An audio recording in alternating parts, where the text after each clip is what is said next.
Hello, everybody. Welcome to the July edition of the Smasher Sessions.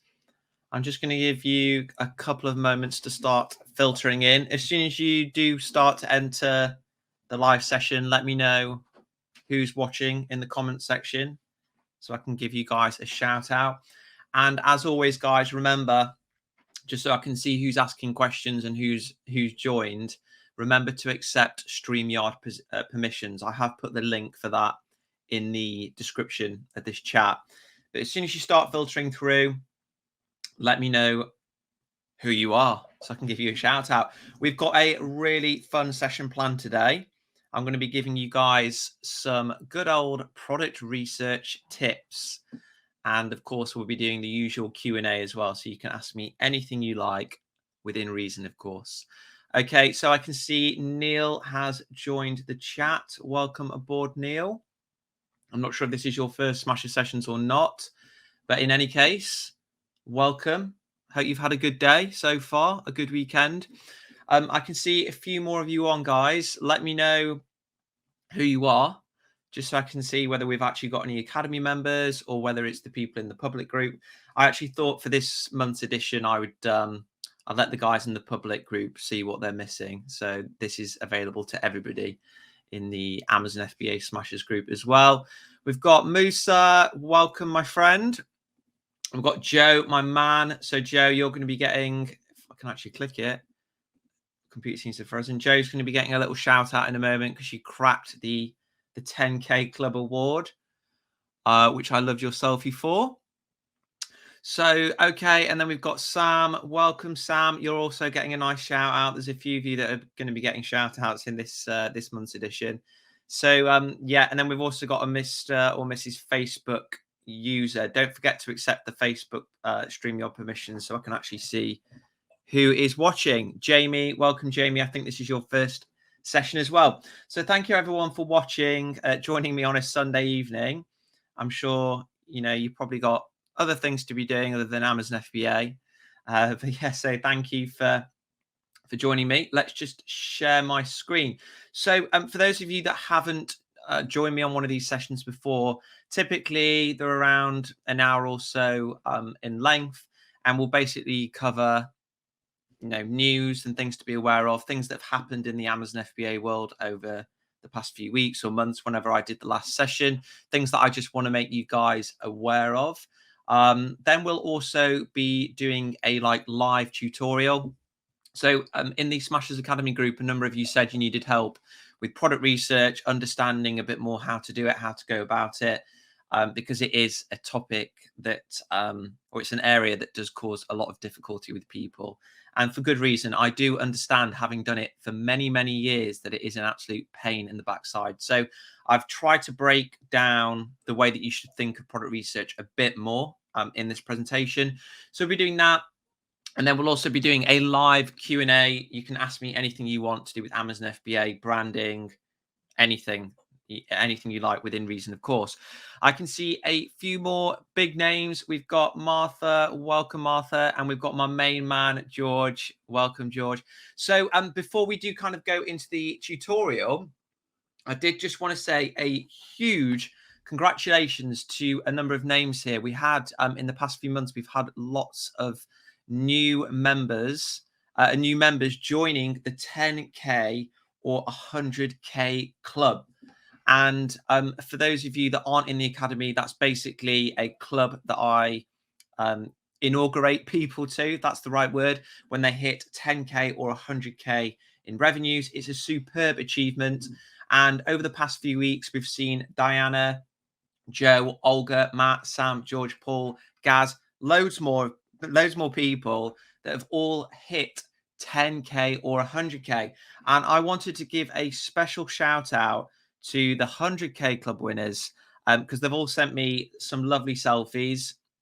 So we've got George, Sam, and Paul here showing off their custom-made awards. How cool do these awards look? If I do say so myself, I worked with a designer to make these.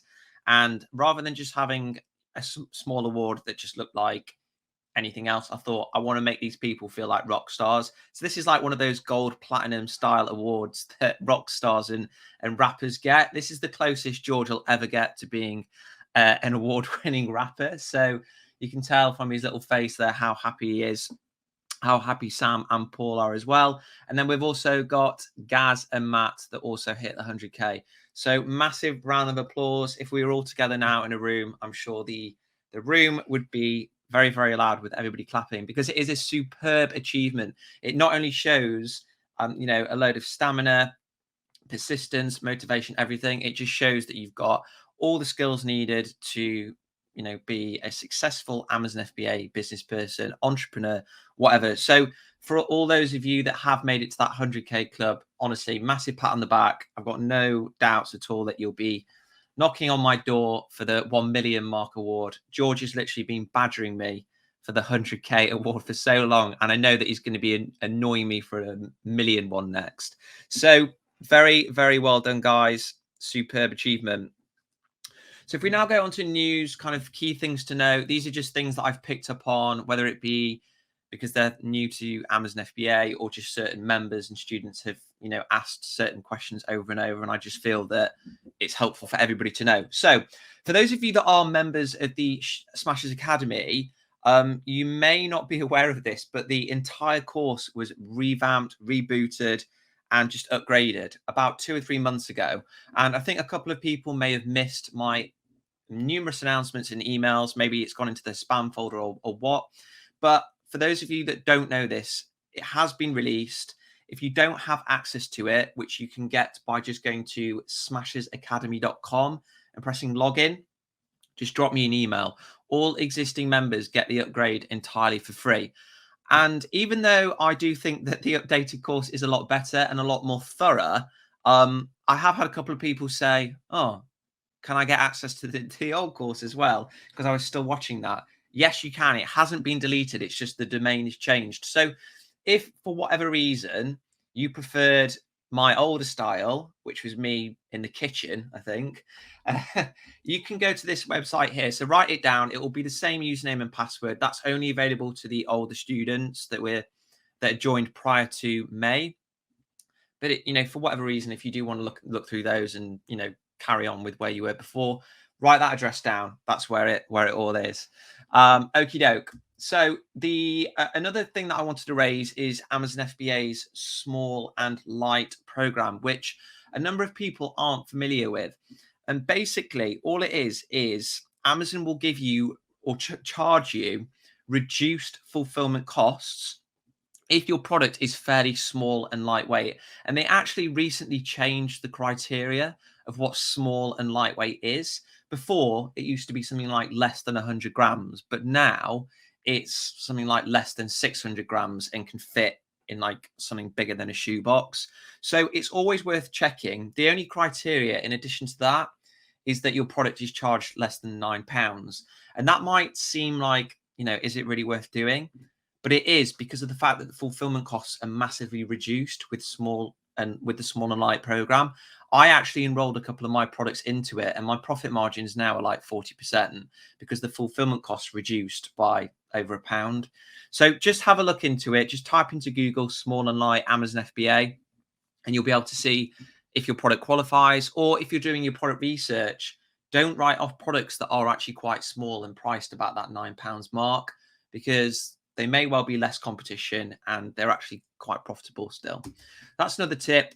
Another new thing that's come out is Amazon's recently rolled out something called Amazon Stream, which is hourly PPC reporting. Now, if you're not a massive nerd like I am, you're probably like, well, what is that? I don't, doesn't even sound interesting, but it is. It means that you get hourly PPC data. Before, you used to have to wait a day or two. But now Amazon are gradually rolling this out where you're going to be able to see your accurate PPC data on an hour by hour basis. So if you use tools such as Perpetua or Solozo, then you can do something now which is automated hourly bidding. So those tools will say, okay, it's 9 o'clock in the morning. Yesterday, the sales were awful for that, so we'll lower the bid. And then later on in the afternoon, it'll go, well, more customers were buying at 3 o'clock in the afternoon. So we'll increase the bid. So this is a bit of a game changer if you're already selling, and it's going to allow you to basically cut your advertising costs. How good is that? There's not really much more detail out apart from that. It's going to be rolling out in the coming weeks. I think if you use Perpetua, Solozo, any of those programs now, you'll have it. But within Amazon itself, I don't think it's currently available. But it is just something to get you in a good mood and excited for. Reviews. This is a point that came up in the Smashers Academy mastermind group. So we all know the importance of reviews. And when you first start, a common tactic that people use is to ask, friends of friends, distant family members, and so on to kind of buy a product and then leave a review, which, technically is not allowed. It's just not allowed. But obviously, if you don't do a song and dance about it and you don't make it obvious, you can get away with it, and it gives you that little leg up. Now, a couple of people have been emailing me saying, a family member of mine left a review and it's not been approved. It's been 2 weeks and I've emailed Amazon to ask why.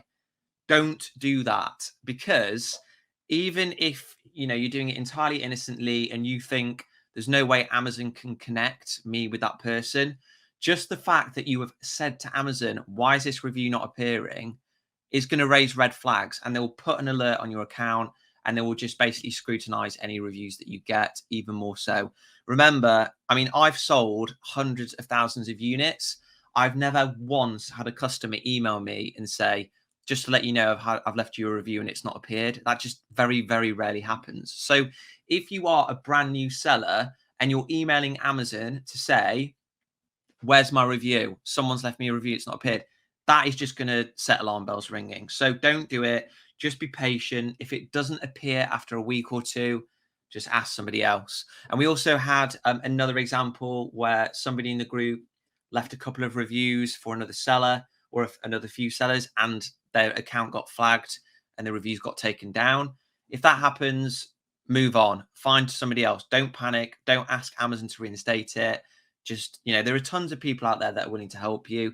So yeah, just don't do anything silly and email Amazon and ask what's happened to reviews, because it is a hot topic. Okie doke. This is another big one that I really wanted to tell you guys, because a lot of people aren't aware that Amazon do sometimes lose stock and just don't give you the money for it. So sometimes when you send stock into Amazon, they will just lose units. You might send 100 units in and Amazon will say, we've only received 90. Or they'll say, yeah, we've received 100.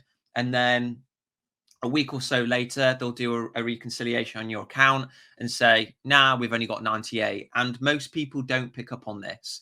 There's tons of other examples where basically Amazon loses stock or owes you money, and most sellers aren't aware of that. And because of that, they're leaving money on the table. So make sure that you try to keep on top of this and that you lodge complaints or reimbursement processes with Amazon to get that money back. When Amazon does make a reimbursement, it should be the net proceeds that you get after making a sale anyway. So the revenue less Amazon's fees. That's what Amazon should be reimbursing you for. Whether they lose stock, whether it's to do with a customer, returning an item that is completely destroyed or whatever, that is your right? That's in the terms of service. So within the course, I do have a tutorial of how to do that. But an easier way, and this is for some, everyone that's watching this in the public groups, on YouTube, in the Academy Mastermind group now, the easiest way is to use a company called Getida. Now, Getida has been around for a while, but they've only recently started to grow a lot, I guess, because more and more people have become aware of this reimbursement process. And the way that it works with Getida is you just give them a few permissions within your account. It's a really easy 30-second process. They don't get access to anything else. They just see your stock and stock that's been lost, basically, and they will lodge cases on your behalf. They will do everything. And if they need anything, they will mail you and they'll say, please, could you send us this, this, and that? And before they lodge it to Amazon, they'll verify it. And if there's anything missing, they'll work with you to get it all right. So proof of purchase, receipts, whatever, they will do it all for you. And the great thing is they don't charge you unless they're successful. There's no monthly fee. There's no commission structure, like it, regardless of if you're not successful or not. They just take a small proportion of the amount that you're reimbursed. But for everybody watching, I spoke with them this week because I thought this is a great service and I knew that a lot of you guys wouldn't have heard of them. If you go to getida.com/Smashers Academy, you can register and get $400 or £400 worth of free reimbursements. So you may as well just register, do it, and they will basically reclaim $400, of course, if you're eligible. And they won't charge you anything. So that could be if you've been overcharged for storage, if they've lost your units and you've not realized, etc., etc. It doesn't take long. So that's well worth doing. Okay, so now let's go on to the topic of this month's Smasher Sessions, which is product research. When I posted in the Academy group, a lot of you guys said, please do product research. It's something I find really challenging. And it's no surprise. I do understand that product research is very difficult, tiring, cumbersome, everything. Basically, anything negative you can associate with product research, but it doesn't need to be. I think one big problem that a lot of people have when doing product research is that they overcomplicate it and they get into what I call analysis paralysis. They basically just overanalyze any product that they find. They end up talking themselves out of anything, even if it's an absolute gem, and then they never become sellers. Okay. And as somebody that has sold hundreds of thousands of units and I've got like more than 20 odd products now, I'm telling you, when you boil it down to the essentials, it doesn't need to be complicated at all. So let's just go to the fundamentals of what is a good product to sell with Amazon FBA, right? What fundamentally makes a good product to sell? So the first thing that a product needs to have, right, when you're looking to sell it on Amazon is sales demand. And that is because very, very rarely do people log on to Amazon and go, I'm just going to mindlessly shop today and I'm just going to randomly click through categories and I might buy something. I might not. That is very, very rare. What happens more often than not is people go, oh, I need to buy a water bottle. Let me go onto Amazon. Or, oh, I need to buy a pencil case. Let me go onto Amazon. That is how it works. So any product that you look to sell, it needs to have sales demand already. People need to be looking for it already. Now, in terms of how much sales demand does a product need to have, or a product niche, it has to be at least 3 times your monthly profit goal. I can't say to you, it has to be a minimum of £5,000 or $5,000 per month, or it has to be £10,000, $10,000, because it depends on you, right? If you are happy to do Amazon FBA for £500 additional profit per month, then the metrics that you need to use when looking for a product are going to be different to somebody that wants to make £10,000 profit per month.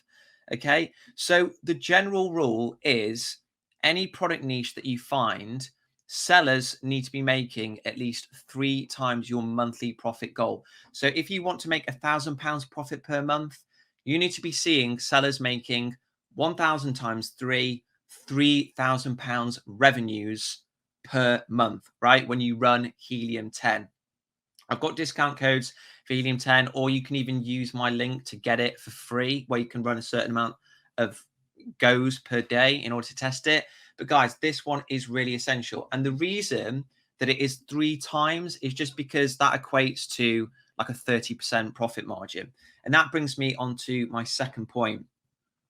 Every product that you look to sell on Amazon, or that you want to consider, it needs to be profitable, right? We're not just doing this for the fun of it, as fun as it may be. We're doing this because we want to give ourselves an additional income stream. We want to better our lives. We want to have extra cash to do fun things, right? So your product needs to have sales demand and it needs to be profitable, so you can take money home at the end of the day and enjoy it. And in order to figure whether a product is profitable or not, again, you can use Helium 10 or my free profit tool to give you an estimate, but you are going to need to get in touch with suppliers. There's full tutorials within the course of how to do that, or go on my YouTube. I've actually got a video going up on Tuesday, which is going to detail how to get in touch with suppliers and the kind of things that you should be asking. And I can see somebody in the question box has just said, I can't actually see who it is because they don't have the Facebook permissions accepted. But what about Jungle Scout? Do the same metrics count?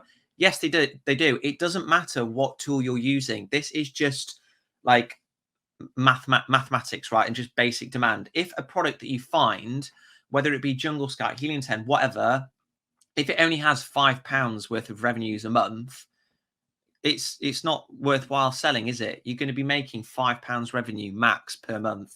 It's not worth getting out of bed for. So you need to see 3 times that monthly profit target goal, and you need to see a 30% profit margin. So in addition to that, other kind of products that are really good Amazon FBA candidates are those that are small and lightweight. And that is because they are typically cheap to store, cheap to ship, and they have cheap fulfillment costs. So all of that means your profit margins are going to be higher. You're going to make more profit per month. And in circumstances where you might be low on stock, or you just want to launch a product as quickly as possible, you're going to be able to use air freight, right? You're going to be able to ship by air and get them sent over as quickly as possible. And as I just mentioned earlier on in the session, you can use programs like the small and light program, which means you've got lower fulfillment costs, again, boosting your profit margin.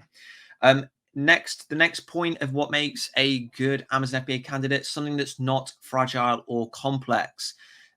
I have never actually sold something made of glass, but I know people that have done, and it is just a bit of a headache because there's so many things that can go wrong.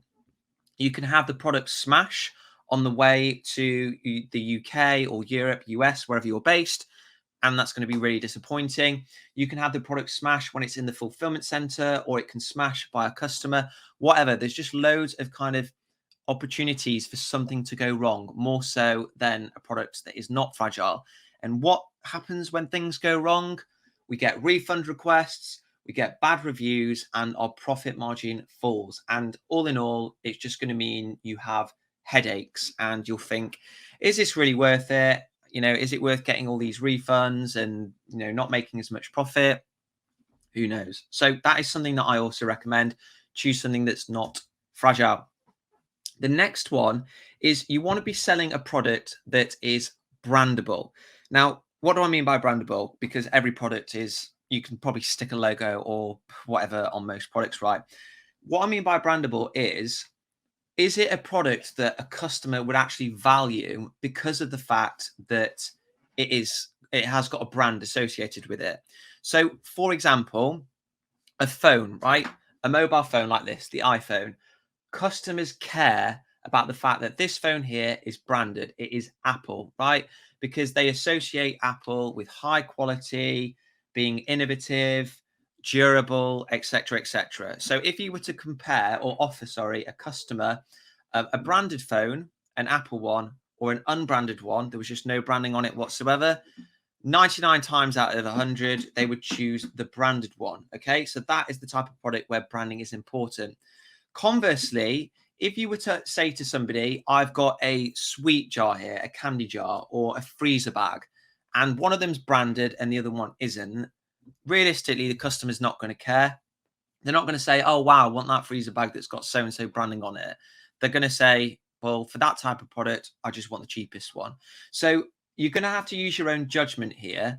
But generally speaking, it should be kind of obvious which products or which type of products customers care for when it comes for brandable products, right? If it's something really generic and household, then it's unlikely that a customer is going to be prepared to pay for a branded product. And sorry if I kind of miss this out, it is really important that you do sell a product that can be branded, because private label has been proven, or branded products have been proven to have a positive effect when it comes to customers' purchasing decisions. So customers will often want to pay more or be prepared to pay more for a branded product.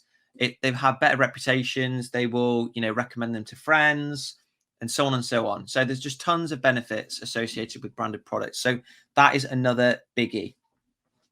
The next one is that the product isn't seasonal or a fad. This isn't like a true essential because I do sell a couple of products that are seasonal, but I'd say for your first product, you ideally want something that is just going to, sell all year round. You don't want to have the headache of having to forecast stock or just seeing your income dramatically fall in, the summer months, but peak in the winter months. We want to be earning money every single month. If we want to be relying on Amazon FBA for a secondary income stream, we want to be, having cash come in every single month of the year. It's no different to a job, really. You don't want a job, do you, where they say, oh, we only need you January to June. The rest of the time you'd be unemployed. You want something that gives you income every month of the year. And then the final one is products that aren't ingestible or topical, i.e. rubbing them on your skin. And the reason for that is that they're just more regulated than other products, which, Amazon are going to want to see certificates of compliance and all sorts of things. And it can be a bit of a headache, a bit of a problem for, people that aren't prepared for that. Take one step at a time when it comes to Amazon FBA. If you're new to it, try and, start with the easier products so that you don't get so overwhelmed. What I will say is when you're doing your product research, this is something that so many people struggle with. There is no such thing as a perfect product. Like, as much as I love my products and all of my my brands, none of them are perfect. They've all got things that I wish could be better, but I know that it doesn't matter. You don't need to sell a perfect product. So if you're going through that list there and you're like, oh, I found something that's got high sales demand, it's profitable, but it is a little bit fragile. Honestly, if you're comfortable with it and you're prepared to, possibly have a few more refunds, go for it. The essentials, what you absolutely must have with any Amazon FBA product, are the three that I've starred there. The other ones are not essentials. They're just nice to haves. And that's the same for other things that I haven't mentioned. So whether it's complex or if it's electronic or whatever, like, you can still go for them. But just keep in mind, guys, when you're doing your product research, it doesn't need to be perfect. It doesn't need to be a home run product because realistically, you're never going to find that. You're going to be looking forever. You're going to be over analyzing and you're just not going to become an Amazon FBA seller. And I said this earlier in one of the groups that I comment on. Amazon FBA is a bit like learning to drive. So selling with Amazon is no different to learning to drive, right? You can read all the textbooks in the world on driving and be like, yep, I know exactly how to do it. I know when to change gears, so on and so on. But the real experience from driving comes from actually doing it. Okay. So, go through the course, learn from my guidance and do all your research. Of course, don't skip on that, but don't be afraid to take that little leap. If you're not like 100% confident and you are getting that analysis paralysis, just do a smaller stock order. You can do an order of 50 units or something like that, right? With your supplier. You might not get the same amount of benefits that you would with a bigger order, but it'll get your feet wet. It'll help you understand exactly what's needed to become successful in this game, and it will make you improve and hopefully give you the encouragement to take action and actually become a full-time Amazon FBA seller like me. So in addition to, those points there, those three key points of sales demand, profitability, and being able to brand the product, you also need a USP, a unique selling point, right? If you've done business studies or economics or whatever at school or uni, you will know the importance of a USP. You need to be differentiated. In the olden days with Amazon, 10 years ago, 15 years ago, if that can be considered the olden days, yeah, you may well have been able to just copy a product and see some success, but you can't do that now. You always need to look for something different. And this, again, is something that people struggle with because they just overdo it. They overcomplicate it and they just think of 1,000,001 different ways to try and differentiate, get overwhelmed and then quit or just decide it's saturated, right? Here are some tips to allow you to differentiate and stand out from the crowd. And these are all ones that I've done myself and they work. I have launched in niches that have got thousands of reviews from established sellers, but I found ways to set myself out, set myself apart, basically. So the first one, this is a very common one that people do, is bundling. So providing a complementary item with your product. So if I was selling a phone, for example, the complementary item could be a phone case or a charging cable, something like that. Above all, if you are going to be bundling with your main product, just make sure that it actually provides value. The amount of times that I've seen people bundle useless items on Amazon, it's ridiculous. And if the customer doesn't think that's going to be a value, then they're just going to write it off, and you've just wasted pennies or however much it's cost you to you basically wasted your money by doing that, essentially. So always make sure that the product that you're including as your bundle item actually provides value. One example I saw the other day with a yoga mat, it was like a hair tie or something, and I just thought that is just not adding value whatsoever. It's just utterly useless, complete waste of time, and the customer's not going to value it, and because of that, they won't see it as a unique selling point. So bundling is one, refining is another. So for this, you'll need to, assess the competition, take a look at the quality of their listing, and just make sure that your listing and your pictures are far, far better. You'll be surprised at the quality of listings on Amazon that are actually doing really well. If you've seen one of my live sessions before, my live webinars, which you can also watch if you register in the description of the group or on YouTube, you'll see I run through examples of this where people are making fortunes and the quality just sucks. So that is another area that you can differentiate by just making your listing and your product just appear really premium and professional. You can also work on branding that resonates with the customer. So again, if you go onto Amazon and you type in, yoga mat or water bottle, the amount of times that you'll see awful branding, typically from Chinese sellers, where it's just, the brand name will be something awful. I'm trying to think of one that I saw now. It was like Sunfly. And I was just like, what does that even mean? And it just doesn't really resonate at all with the customer.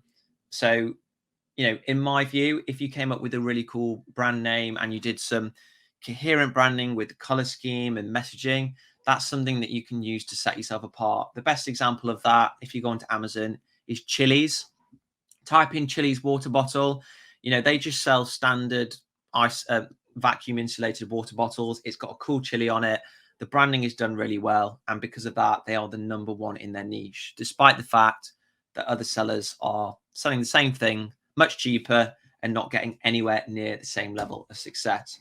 And then finally, another tip to differentiate is just improving. So improving upon the product's quality or functionality. And again, that's something that you can do really easily through a way that I'm going to talk to you about in a moment. So I can see questions, guys. Feel free to keep posting them. I'll run through those in a moment.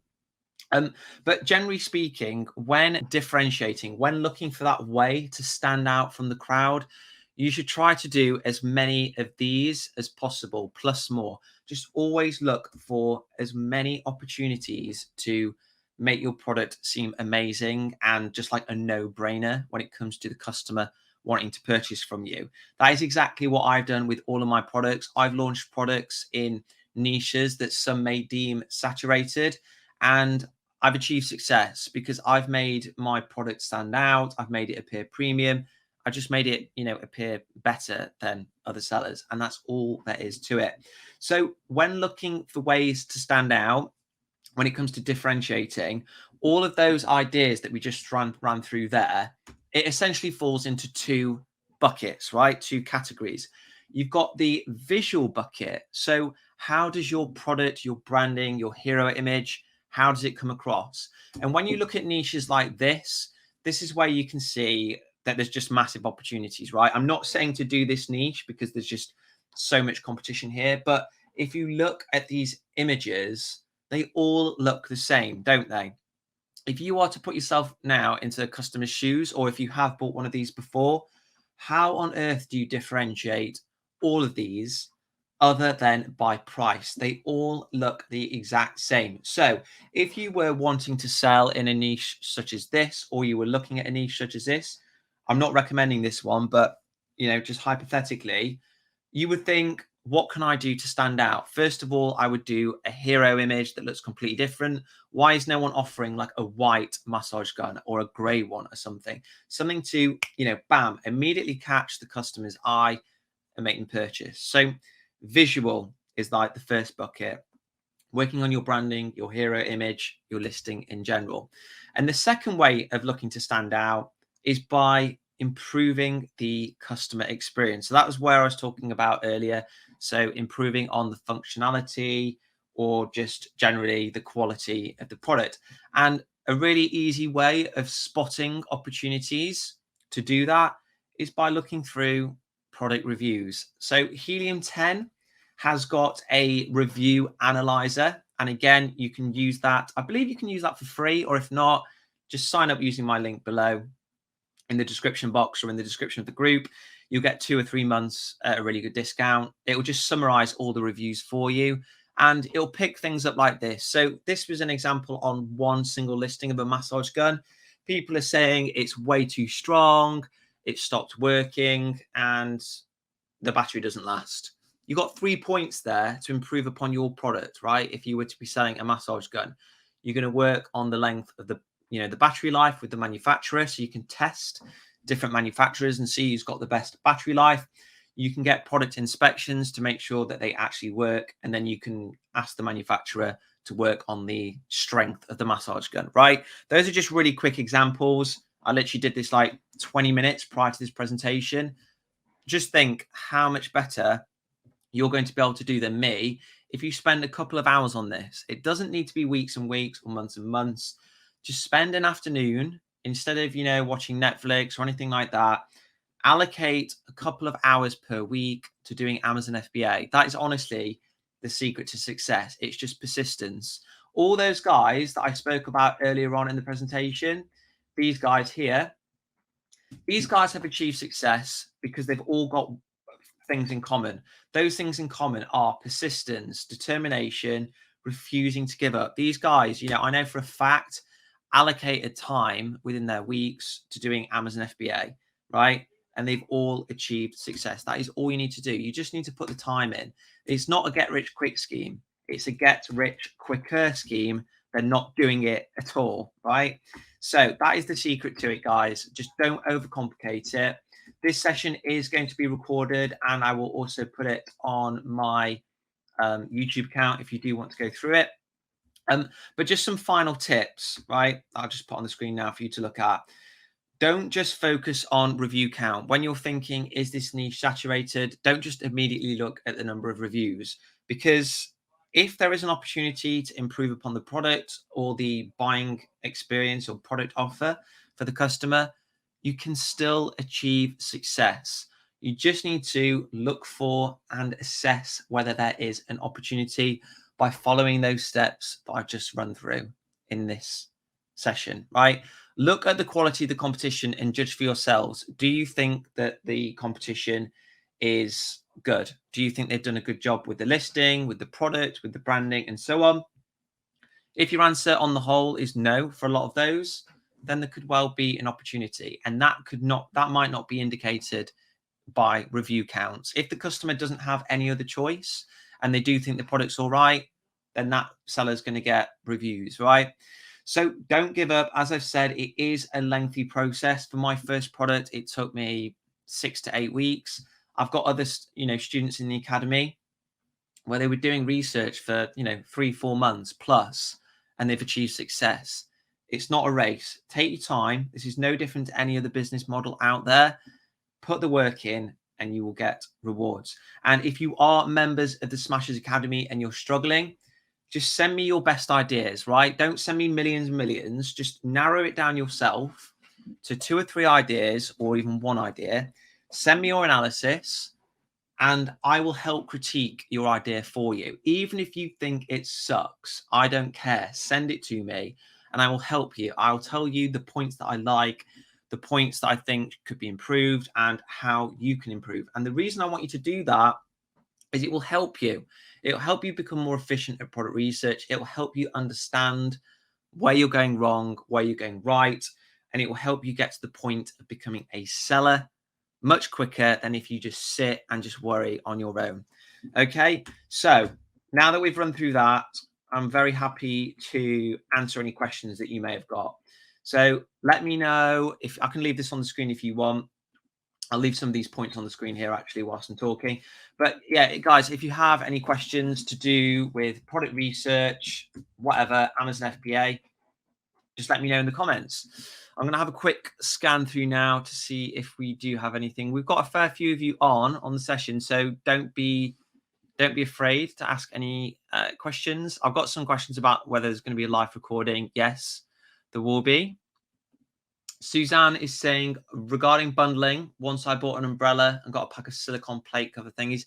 Exactly. It's just an example of people bundling just for the sake of it, for absolutely no point at all, and they've lowered their profit margin and it's not impacted a customer's buying decision at all. Sam is asking, I've used HDN Refund Genie. It's not actually the same thing, Sam. I didn't find Helium 10's Refund Genie that good. They basically just check to see if customers have claimed for a refund and not returned it, and you've not been reimbursed, and they don't do it for you. So Getida, what they do is they do everything for you. You basically just give them restricted access to your account, which you can do really easy. You just follow their steps, and then they lodge the case on your behalf. They speak with Amazon on your behalf. You don't need to do anything, and then they just send you a message on the dashboard saying you've been reimbursed $300, right? And if you use that link that I've got on the screen here, just because I'm going to try and do all these different Getida.com Splashes Academy. If you use this link here, you'll get $400 of free reimbursement. So it's free, right? And if they get you $1,000 or whatever, they'll only charge you on the $600, and it's a small charge. I think it's like 10%. So if they get you $600, which is better than nothing, they'll charge you $60. So it's well worth getting. I'm going to go on full screen now. Okay, what else have we got? How much is a realistic amount of money to begin with? So obviously, the more the better. I typically say £1,500 or more to invest in stock. If you don't have that, you can start doing retail arbitrage or online arbitrage. You can do that with £100. There is a link for that, or there's a video for that on my YouTube. I'm going to type for you, or if you just go into the description of the group, if you go onto that, youtube.com/Johnson Smith, there's tutorials on how to do it, right?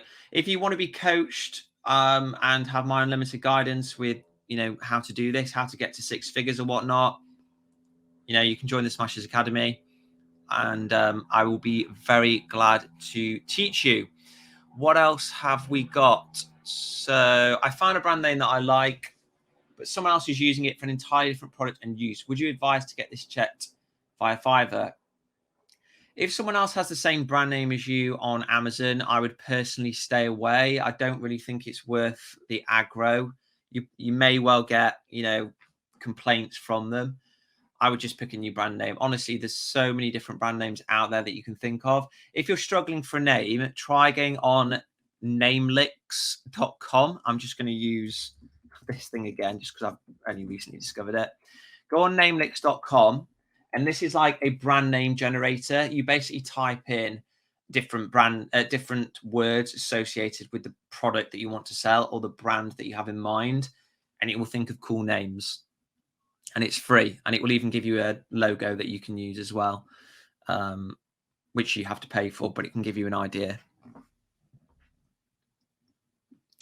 Do we need to complete a form on the CDS system about customs clearance? Yes, you do. If you're importing into the UK, make sure you do that. Ryan from Westbound Logistics posted a link to that, or just search Google. That's if you're importing by sea, I think. We've got until September to do that, but I've done it the other day.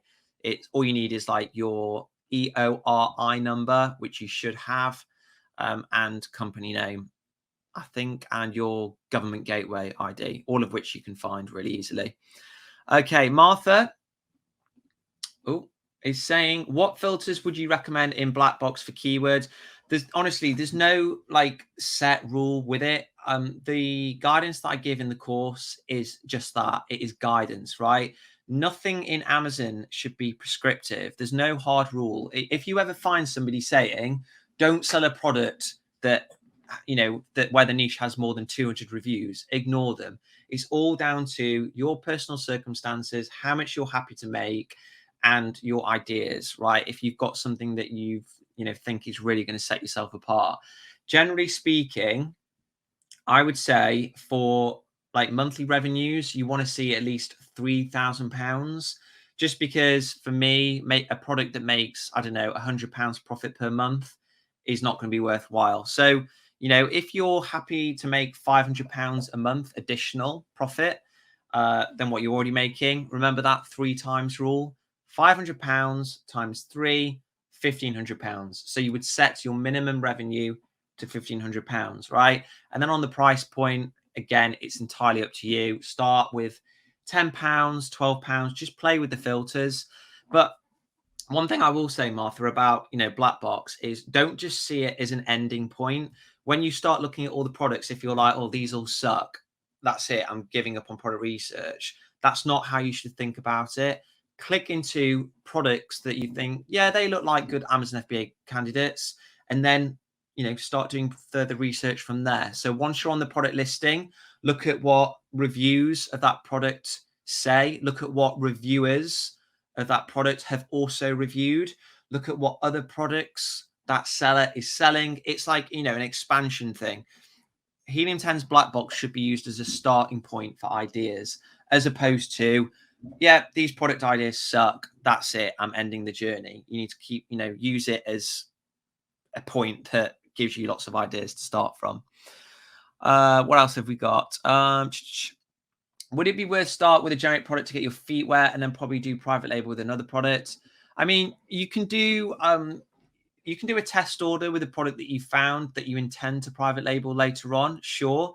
I probably wouldn't just start flat out with a generic product that everyone else is doing generically, because again, how do you stand out? If everyone is generic, then the only thing you can compete on is price. But if you find a product, and you're like, I found a water bottle and it's a completely new design, it's got a new feature that nothing else has got, then yeah, you can say to the supplier, can I just buy 50 units and not private label it, just to get your feet wet and just to kind of test it out. But I wouldn't just immediately go for like freezer bags or something, like I said, something where the customer doesn't really care if it's branded or not, because you probably just won't, achieve success. Shally, my good friend. Hi, got a question about listing. If I sell a phone and matching case, do you recommend listing separately or all in one listing with a variation? So just phone on its own, then a phone with a case as a bundle too. That's a good point. I don't think there's a right or wrong reason, to be honest. I think you can a right or wrong answer, sorry. I think just test it. I've recently launched, as a product this week where I've got 2 variations, and it's not based on color or whatnot. I'm just testing it. The advantage of doing it as a variation is you share reviews, you share like a rank position, and you've got kind of shared advertising costs. But the advantage of listing separately is you've got separate rank positions, so you might take up more screen real estate, you might appear more in search results, etc., etc. I would just test it, to be honest.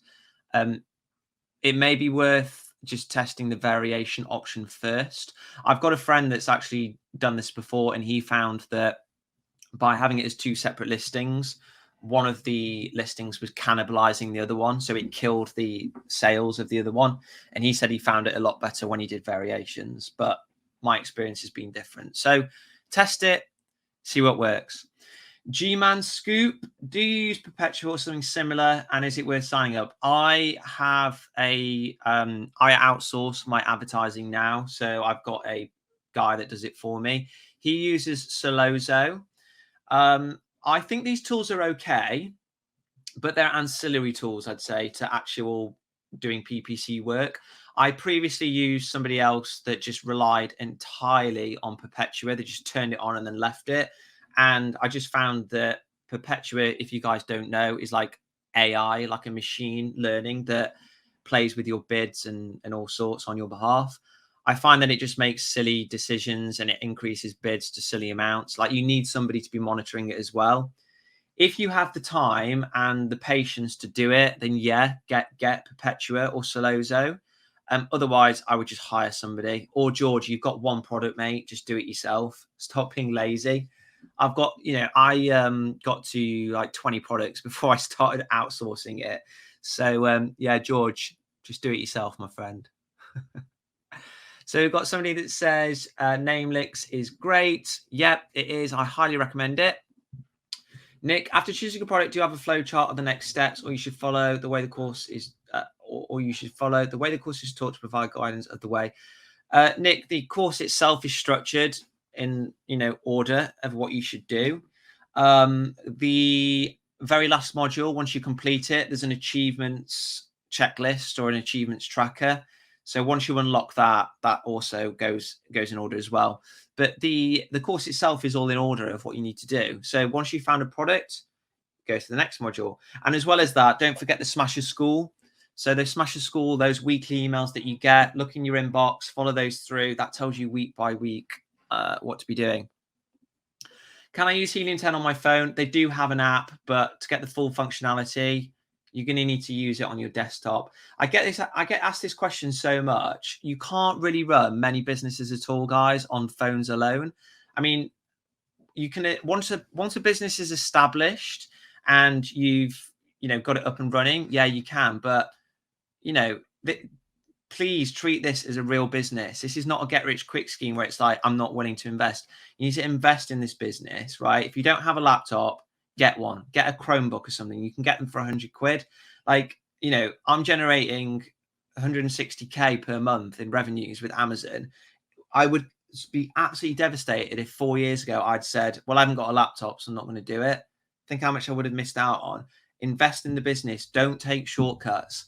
Get Helium 10. It's like 50 quid a month or even less. It pays for itself, right?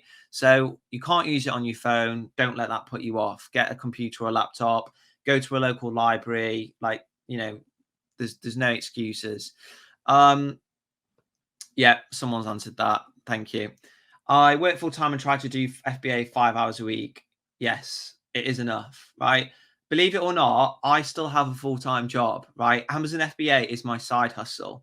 And a lot of people say to me, why do you still work? And the answer is, one, diversification. I don't want to just turn off all income streams just because I'm earning quite well with Amazon. Two is I actually don't mind my job at the moment. I just don't mind it. Quite enjoy it at times. And three is genuinely, if I was just doing Amazon FBA, I would be sat at home in my pants all day, bored out of my mind. It doesn't require much time at all. So yes, Neil, 5 hours is honestly fine. When I first came across it, I was working really long hours in banking, and I think I was probably doing less than that. As soon as you found the product and you've launched it on Amazon, it's minimal time. Like, we've got tons of students from the academy that are doing really well, and they've all got full-time jobs as well. Like, that's the beauty of this business model. It's a secondary income stream. It can be your main one if you want it to be, if you are happy to be sat around, in your pants. But yes is the answer. Do you have a social media page for each of your products? Yeah, I do. I have Shopify store. I have Facebook, Instagram. I don't actually really focus on Facebook or Instagram that much at all. I should do. I did hire somebody to do it for me, but it wasn't really profitable, so I just stopped it. But I do have a Shopify store, which is really profitable. I get like sales every single day. So I would recommend setting it up. But, to be honest, focus on Amazon. Amazon is the gatekeeper to making all the money in the early days. And once you've exhausted that, you can launch to other Amazon marketplaces. And then once you've done that, that's when you can start, focusing on other avenues. Tips for Amazon Prime Day. That's a good one. Do you know what? My honest opinion, having been through like 10 of these now, because they're twice a year, my tips are do nothing. I think Amazon Prime Day is an utter waste of time. I hate it. And the reason is because all it is people running deals, pay-per-click advertising costs skyrocket, and you just make losses. And honestly, it's just utterly pointless. I would much rather focus on running deals outside of Prime Day when not everyone else is running it. If everyone is running deals all together, I just think it just loses, any benefit. I've run deals on Prime Day before. It's expensive. Amazon increases the fee for it, and I just saw no benefit. So that's probably not the answer you're expecting. You can run deals, add coupons, and Amazon cheekily sent an email this week, and it was like, increase your PPC bid prices ahead of Prime Day, and they want you to be paying like £3 or £4 a click. No, not interested in it. So I would honestly just sit on the sidelines and then strike the week after. To be honest, I think customers know that Amazon's always got deals running anyway, and the July Prime Day is never as popular as the November one anyway. And November, December are amazing for sales because of Christmas. So that's probably not what other people would tell you, but honestly, as a seller, that's just what I've picked up on over the years. Chalet, one of my products was out of stock for a few weeks, just got them back in stock. Shall I start PPC for it straight away? Yes, get PPC back on. I'm not a fan of auto because it just gives Amazon way too much control. I do like phrase targeting, exact targeting, and product targeting. That's what I like to focus on. Automatic campaigns are good, but Amazon just has a habit of overspending on them. So, yes, Shally, the guidance is there in the course. Just, run through those videos, or if you're struggling, drop me a message and I'll help you. Martha, is it worth choose a product that looks good for sale, but you have nothing to do with it? Like my case, a men's product or gardening stuff. Yeah, like my first product, when I told my friends what it was and some of my students that know what it is, they were like, what the hell's that? Why are you selling that? It's weird, blah, blah, blah. I don't care, right? You shouldn't care. If it makes money, it makes money. Yes, it's going to be really helpful if it's something that you are interested in and can get passionate about. But if the data is supportive, if the data says you're going to be making £5 a month, do you really care? I mean, do you think that, I don't know, finance directors of energy companies are like, oh, yeah, I love energy? No, they just think the money's good and that's how they get into it. It's no different with Amazon FBA. So, yeah, if you find something that you have got a good idea about, then go for it. It probably is moderately going to be preferable if you find something that you are passionate about and got a bit of interest in, because you can find ways to differentiate a bit better and you understand how to resonate with the customer. But definitely don't write off stuff that you don't have much knowledge about. So that brings us to the 1 hour mark. It has been an absolute pleasure as always. If there are any other questions, if you're an Academy member, just drop me a message on Messenger, email, whatever, and I'll get back to you. For those of you on YouTube in the public group, if you enjoyed this, come on board with the Smashers Academy. It is a beginner to advanced mentorship program. I'll put the link for it on the screen.